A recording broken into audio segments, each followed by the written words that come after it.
Good morning student. आज हम बात करेंगे हमारी पाठ्य पुस्तक आरोह के पद्य खंड का चतुर्थ अध्याय वे आंखें, जो कि हमारे यहाँ प्रकृति के सुकुमार कवि जिनको कहा जाता है सुमित्रा नंदन जी पंथ के द्वारा लिखा गया है। सुमित्रा नंदन जी पंथ को जीवन परिचय प्रदान करने से पूर्व मैं आपको बता दूं कि हिंदी साहित्य में काव्य के क्षेत्र में भारतेंदु युग, द्विवेदी युग, उसके बाद छायावाद, प्रगतिवाद, प्रयोगवाद, साठोत्तरी कविता, इस तरह से अलग अलग विभाजन काव्य के क्षेत्र के किए गए हैं। तो जब हम छायावाद की बात करते हैं तो छायावाद के प्रमुख आधार स्तंभ में 4 कवियों को प्रमुख माना गया है: जयशंकर प्रसाद, सुमित्रा नंदन पंथ, सूर्यकांत त्रिपाठी निराला और महादेवी वर्मा। इन 4 कवियों में से पंथ जी छायावाद के महत्वपूर्ण स्तंभ माने जाते हैं। ये सुमित्रा नंदन पंथ प्रकृति के चतुर, चितेरे और सुकुमार कवि हैं। इनका जन्म 20 मई सन 1900 को अल्मोड़ा के निकट कोसानी नामक गांव उत्तरांचल में हुआ। इनका मूल नाम गोसाई दत्त था। जन्म के कुछ समय बाद ही इनकी माताजी का निधन हो गया, स्वर्ग सिधार गई। इनका प्रारंभिक जीवन अपने दादा दादी की वात्सल्य की छाया में व्यतीत हुआ। इनकी प्रारंभिक शिक्षा अल्मोड़ा में ही हुई। इन्होंने बाद में अपना नाम परिवर्तित करके सुमित्रा नंदन पंथ रख लिया। अल्मोड़ा से प्राप्त शिक्षा के बाद आगे पढ़ने के लिए ये अपने मंझले भाई के साथ बनारस और इलाहाबाद चले गए। वहाँ पर उच्च शिक्षा प्राप्त करने पर युवा होते ही ये महात्मा गांधी के असहयोग आंदोलन से प्रभावित हुए और पढ़ाई को बीच में ही छोड़ दिया। उसके बाद ये स्वतंत्र लेखन करते रहे। ये सन 1956 में ऑल इंडिया रेडियो के परामर्शदाता के पद पर नियुक्त हुए और सन 1957 तक वे प्रत्यक्ष रूप से रेडियो से जुड़े रहे। ये 7 वर्ष की अल्प आयु से ही कविता की रचना करने लगे थे। इनकी पहली रचना सन 1916 में सामने आई। इनके द्वारा रचित काव्य में कल्पना एवं भावों की सुकुमारता के दर्शन होते हैं। वह प्रकृति के बीच रमे हुए कवि हैं, इसलिए इन्हें प्रकृति का सुकुमार कवि कहा जाता है, क्योंकि प्रकृति की गोद में ही इनका लालन पालन हुआ। माँ सरस्वती के महान पुजारी ने 28 दिसंबर सन 1977 को इस धरा से अपना भौतिक संबंध त्याग दिया। छायावाद के महत्वपूर्ण स्तंभ सुमित्रा नंदन पंथ प्रकृति के चतुर चितेरे कवि हैं। हिंदी कविता में प्रकृति को पहली बार प्रमुख विषय बनाने का काम पंथ जी के द्वारा ही किया गया। उनकी कविता प्रकृति और मनुष्य के अंतरंग संबंधों का दस्तावेज मानी जाती है। प्रकृति के अद्भुत चित्रकार पंथ जी का मिजाज कविता में बदलाव का पक्षधर रहा है। शुरुआती दौर में छायावादी कविताएं इनके द्वारा रची गई। इन्होंने कहा, पल पल परिवर्तित प्रकृति वेश इन्हें जादू की तरह आकृष्ट कर रहा था। मतलब पल पल बदलती हुई प्रकृति का जादू इनके सिर चढ़कर बोल रहा था और इनको अपनी ओर आकर्षित कर रहा था।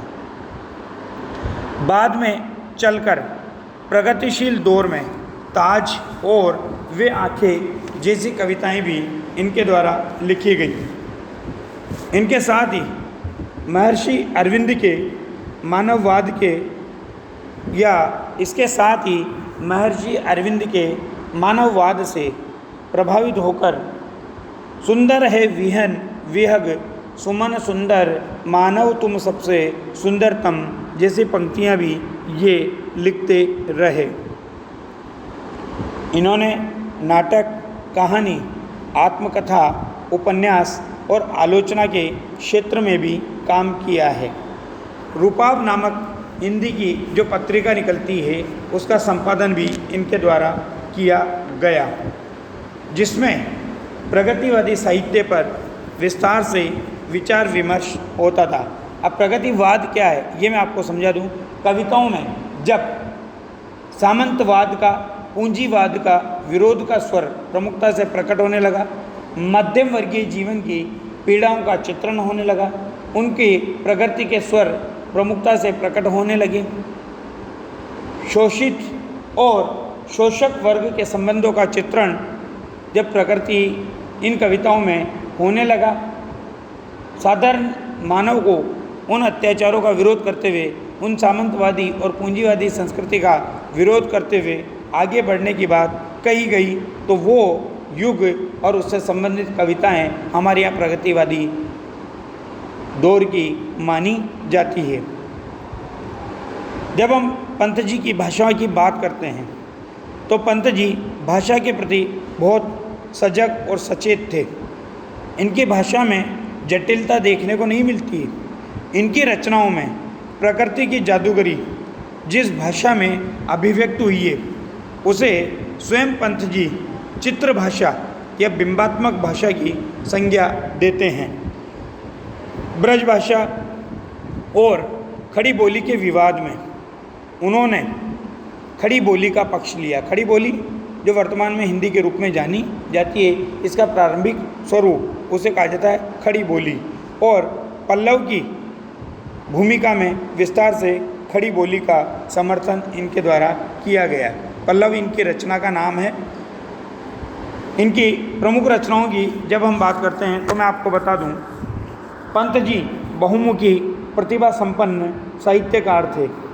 उन्होंने अपने जीवन में विविध विधाओं में साहित्य की रचनाएं की है, जो कि मैंने अभी आपको बताया, उपन्यास, कहानी, इन सब के बारे में मैंने आपको बताया। इनकी प्रमुख कृतियां इस प्रकार है: वीणा, ग्रंथि, पल्लव, गुंजन, युगवाणी, ग्राम्या, चिदंबरा, उत्तरा, स्वर्ण किरण, कला और बूढ़ा चांद, लोकायतन, ये सब इनकी प्रमुख रचनाएं हैं। इन रचनाओं के ऊपर इनको भारतीय ज्ञानपीठ पुरस्कार, साहित्य अकादमी पुरस्कार, सोवियत लैंड नेहरू पुरस्कार, पद्म भूषण आदि प्राप्त हुए। अब हम बात करते हैं यहाँ पर प्रस्तुत कविता की। पंत जी की वे आंखें शीर्षक कविता उनके प्रगतिशील दौर की कविता है। इसमें उन्होंने स्वतंत्रता प्राप्ति से पूर्व के किसानों की दुर्दशा का चित्रण किया है। उन्होंने बताया है कि किसानों की आंखें सदा दुख और दीनता से भरी रहती है। किसानों के शोषण का क्रम पहले भी चलता था और स्वाधीन भारत में भी कोई ऐसी निर्णायक व्यवस्था नहीं की गई जिससे किसानों का जीवन उन्नत हो सके।